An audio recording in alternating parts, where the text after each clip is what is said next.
What if I told you that the next rugby clash between South Africa and Argentina isn't just about bragging rights, it's a microcosm of how modern sports teams are redefining success? Let me break this down. Here's the thing, both sides are facing the same dilemma. They've got stars sidelined, fresh faces needing seasoning, and a season-long mission to build something bigger than a single game. But Saturday's match? That's where the rubber meets the road. It's not just a test of skill, it's a pressure cooker for growth. And let's be real, Rassie Erasmus isn't here to win by 30 points. He's here to see if his team can evolve without burning out. That's wild, right? Because in a sport where margins matter, he's prioritizing process over points.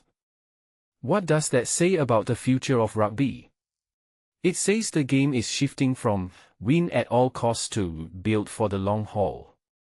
Now, picture this, South Africa's lineup is like a puzzle. They've got Kolisi back, but he's been out since 2025. That's not a typo, it's a timeline that feels like a time loop. Meanwhile, Feinberg Ngumesulu is returning from injury, and Etzebeth and De Jager are trying to recapture their old magic. But here's the kicker, Erasmus isn't just relying on these veterans. He's mixing in younger guys like Hinkham and Lou. Why? Because if you've ever watched a team pick too early, you know the crash that follows. This is about sustainability. It's like a chess match where the goal isn't checkmate, it's setting up pieces for the next game. And yet, the pressure is insane. How do you balance experimentation with the need to win? That's the million-dollar question. Then there's Argentina. Oh, they're a wild card. For uncapped players in the starting 15? That's like sending rookies to a playoff game. But Contepemi isn't just gambling, he's forcing a reset. Why? Because the Pumas have been stuck in a rut.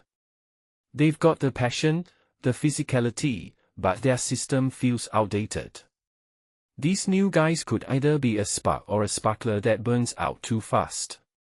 What's fascinating is how this mirrors the Springboks' own strategy. Both teams are playing the long game, but Argentina's gamble feels riskier.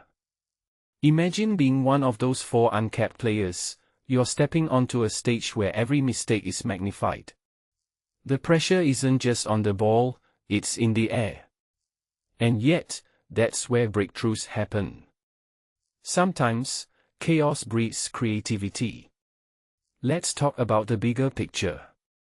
This match isn't just about 2 teams, it's about the Rugby World Cup cycle. South Africa is building toward that, but they're doing it without burning out their stars. Argentina. They're trying to reinvent themselves. But here's the rub, can a team with so much uncertainty compete against a side that's methodical and deep? I think the answer lies in the details. South Africa's replacements list is a masterclass in depth. They've got Wessels, Steenkamp, and Porden waiting in the wings. Argentina's bench? It's a mix of hope and hype. And that's the thing, hope is fragile. When you're relying on unproven players to carry the weight, you're one misstep away from disaster. But if they pull it off, they could redefine their identity. So, what's the takeaway? This game is more than a scoreboard. It's about philosophy. Erasmus is betting on evolution, while Contepemi is betting on revolution.